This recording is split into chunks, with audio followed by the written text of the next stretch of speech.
Okey, Assalamualaikum, salam sejahtera. Saya Mastura dari Pusat Komunikasi Korporat Universiti Melaya, bersiaran dari studio khas Istiadat Convocation Dewan Tengku Chancellor, berbaju hijau pada sidang kali ini kerana saya bersama dengan kita punya panel, iaitu Datuk Profesor Dr. Ahmad Hidayat Buang dari Akademi Pengajian Islam yang baru saja menerima gelaran Profesor Emeritus sebentar tadi. Ya, Datuk, mungkin Datuk boleh kongsikan tak sebagai pakar dalam pengajian syariah undang-undang muamalah, makassid syariah, apa pandangan Datuk mengenai pelaksanaan undang-undang syariah dalam konteks ekonomi moden di Malaysia?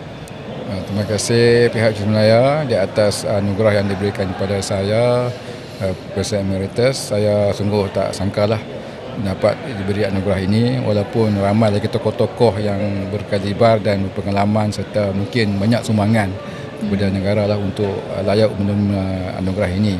Oleh itu saya bersyukur kerana anugerah ini bagi saya peribadi bukan setakat diri saya, tapi juga satu pengiktirafan kepada bidang pengajian Islam dan juga kepada bidang saya, itu undang-undang muamalah Islam lah.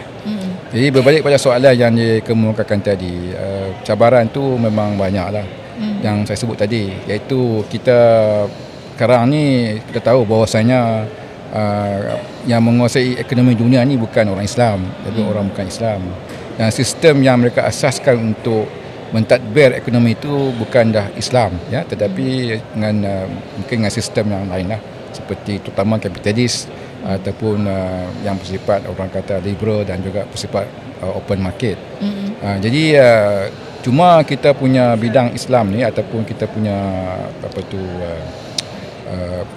prinsip ataupun sistem Islam ni, kita mengutamakan etika, mengutamakan transparansi, mengutamakan keadilan dan sebagainya lah.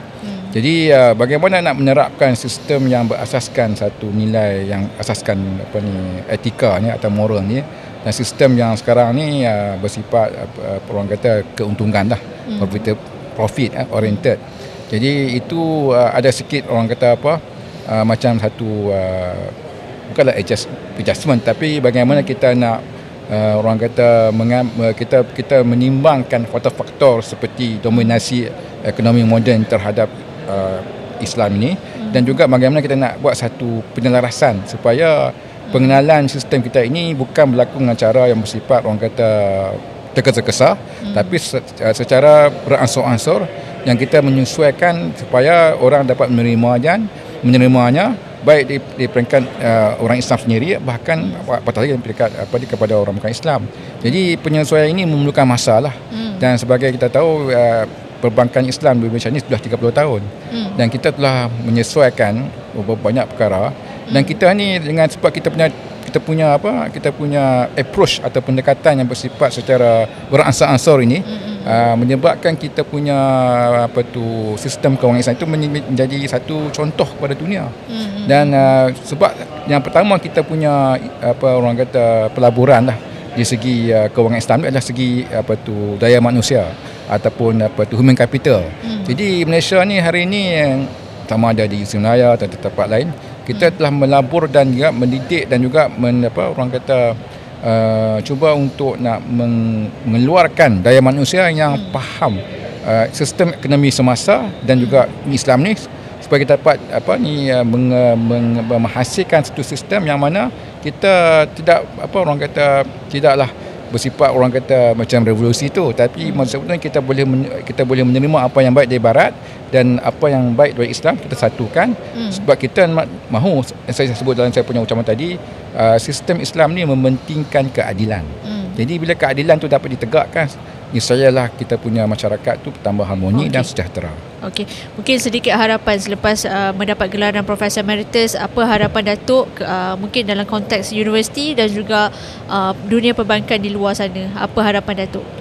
Harapan saya pada masa ini, saya mengharapkan supaya kita punya sistem lah dan graduan kita di Malaysia ini dapat menumpukan juga fokus kepada bagaimana untuk nak menambah kepakaran atau ilmu dalam bidang ini. Sebab kita tahu dalam ilmu Islam ni banyak aspek-aspek yang boleh diterokah untuk diambil contoh. Sebab apa? Sebab kita ni tamadun Islam tu tamadun yang berkembang sejak dulu dan terbukti di segi perdagangan antarabangsa sebagai satu macam contohnya Baghdad merupakan pusat perdagangan. Sudah tentulah banyak contoh.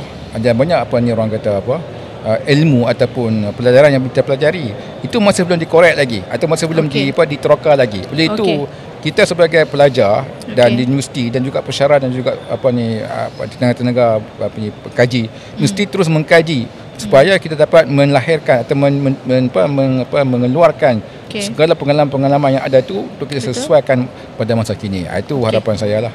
Okey. Sangat harapan yang sangat tinggi daripada Dato'. Itu saja daripada saya, Mastura CCC. Jumpa lagi.